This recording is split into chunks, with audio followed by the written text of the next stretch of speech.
Imaginez un instant qu'on puisse créer une nouvelle molécule sur commande. Pas la découvrir par chance, non, mais vraiment la concevoir atome par atome pour fabriquer un médicament sur mesure ou un matériau complètement nouveau.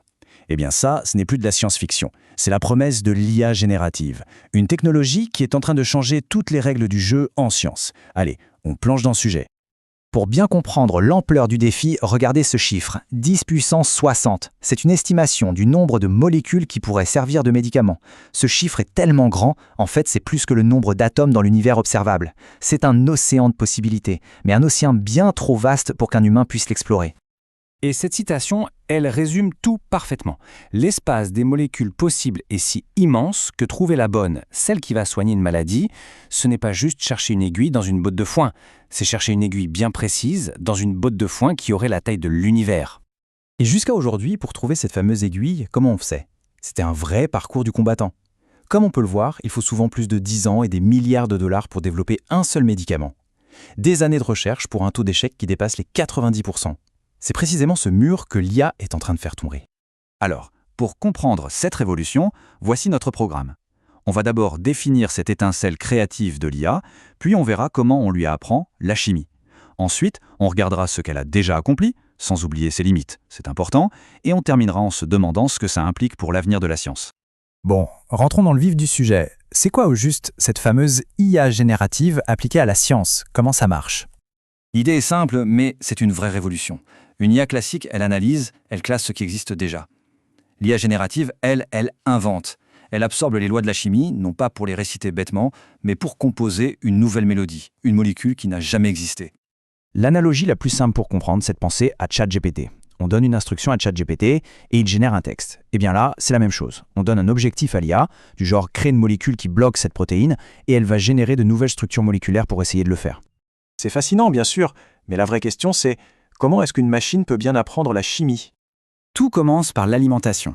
Il faut nourrir l'IA avec des bibliothèques chimiques gigantesques. On parle de bases de données comme PubChem qui contient plus de 100 millions de molécules. L'IA ne se contente pas de les lire, elle les dévore pour comprendre l'ADN même de la chimie.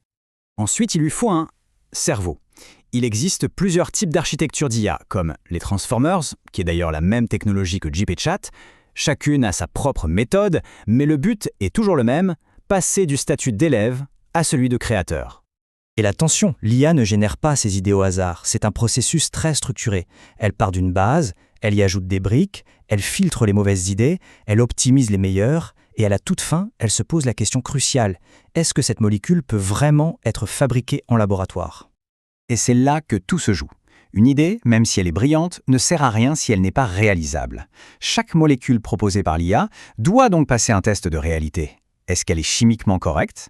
Est-ce qu'elle est unique, nouvelle? Et surtout, est-ce qu'on peut la fabriquer? Sans ces validations, ce ne sont que de belles équations sur un écran. Ok, assez de théorie. Passons aux choses sérieuses. Qu'est-ce que cette technologie a déjà accompli? Voyons un peu les résultats concrets.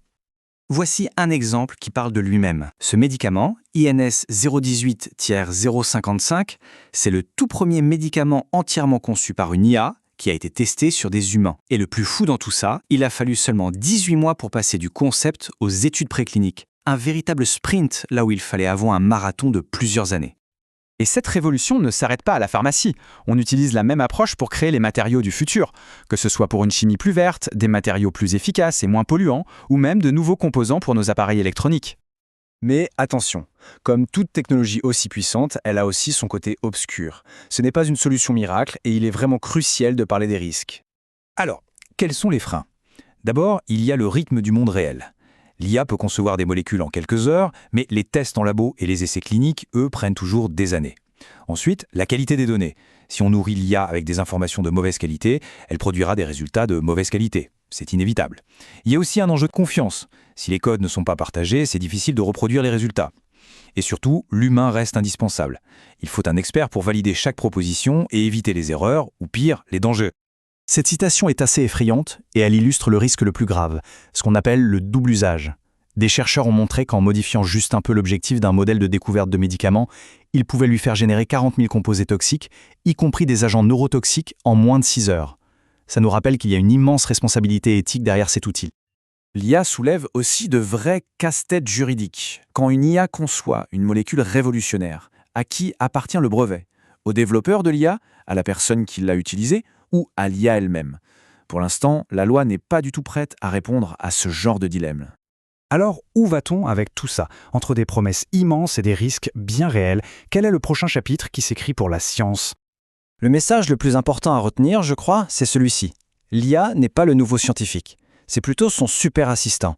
Un partenaire capable de défricher un terrain immense pour que le chercheur puisse se concentrer sur ce que la machine ne remplacera jamais. L'intuition, la créativité, le génie humain. On termine donc sur cette question qui est assez vertigineuse. On est en train d'acquérir le pouvoir de créer dans la matière à la demande. La question n'est donc plus peut-on le faire, mais comment va-t-on le faire de manière responsable pour construire un avenir qui soit réellement meilleur? La question reste ouverte.